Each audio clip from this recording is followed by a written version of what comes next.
Gaano nga ba kayaman si Willie Revillame? A.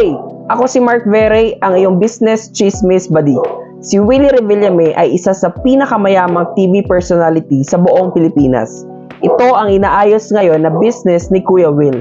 Meron siyang 5 hectare na property sa Tagaytay kung saan gagawin niya tong 5-star hotel and restaurant. Hindi pa to open sa public dahil naghahanap pa siya ng mamamahala. Estimated earnings ni Kuya Will every year ay around 200 million pesos. 1 million per hour ang bayad kay Kuya Will ng mga networks. Sobrang close nga ni Manny Villar at Willie Revillame na nagpatayo sila ng Will Tower sa Quezon City. Nagpartner din silang dalawa to launch their own TV network to compete with GMA7 and TV5. Ang pangalan ng company nila ay Advanced Media Broadcasting Systems or AMBS. Ang estimated net worth ni Kuya Will ay around $20 million or 1.1 billion pesos.